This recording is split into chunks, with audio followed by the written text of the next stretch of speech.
जय मसीह। आज 30 अप्रिल 2020 तदनुसार 18 वैशाख 2077 बिहिबार।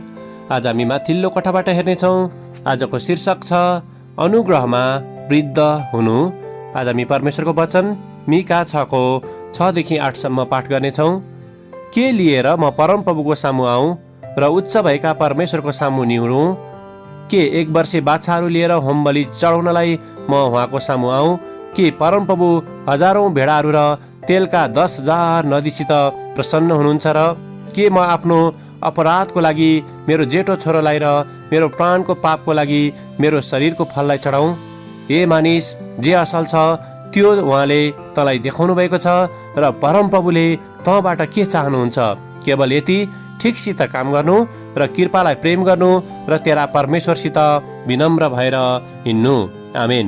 अनि लेखिका मिका 6को 8लाई यहाँ दोहोऱ्याउनुहुन्छ।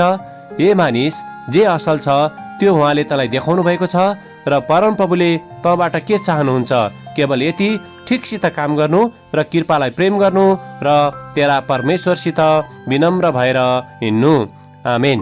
अनि लेखिका आफ्नो अनुभवलाई यहाँ यसरी वर्णन गर्नुहुन्छ। हालै म 73 वर्षको भएँ। गएको वर्षमा मैले मेरो जीवन बिस्तारै नाजुक र कमजोर हुँदै गएको महसुस गर्न सुरु गरेको थिएँ। मेरो शरीर बुढो हुँदै थियो।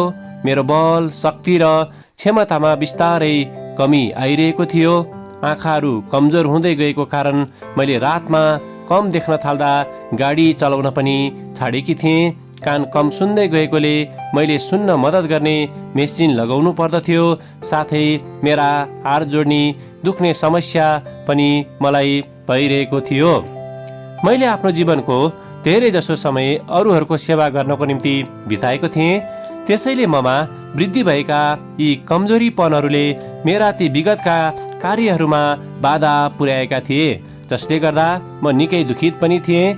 लाज र दुःखका साथ कहिलेकाहीँ म विचार गर्दथेँ, अब यो उमेरमा ममा के नै असल कुरा बाँकी छ र? अहिलेको मेरो उद्देश्य के नै पो होला र? तर यसको उत्तर मैले परमेश्वरको वचन मिका 6को 8मा रहेको पत्ता लगाएँ। उक्त वचनद्वारा मैले आफ्नो वृद्धपनलाई नम्रता र अनुग्रहद्वारा स्वीकार्नु पर्दछ भन्ने कुरा सिक्न सकेँ। यसले मलाई मेरो सेवकाई र उद्देश्यमा पुनर्स्थापित गर्न मद्दत पनि गरेको छ, जसबाट मैले जीवनमा फरकपना ल्याउन ठुलो कार्य गरि नै रहनु पर्दछ भन्ने छैन। तसर्थ यी दिनहरूमा म आफ्नो मिसन र यसका प्रभावको बारेमा प्रष्ट रहेको छु र हरेक दिन म असल न्यायको निम्ति प्रार्थना गर्दछु। साथै मेरो हरेक दयाको कार्यमा अथवा हरेक पल्ट मैले अरूलाई आफूभन्दा अघि प्राथमिकता दिएको खण्डमा यो संसार थोरै भए पनि असलतामा अघि बढ्दछ भनी म बुझ्दछु र परमेश्वर पनि त्यसबाट प्रसन्न हुनुहुँदछ भनी म विश्वास गर्न सक्दछु। आमेन। आजको विचार, मेरो निम्ति महत्त्वहीन सानो सेवाको कार्य परमेश्वरको निम्ति महत्त्वपूर्ण हुन सक्दछ। प्रार्थना।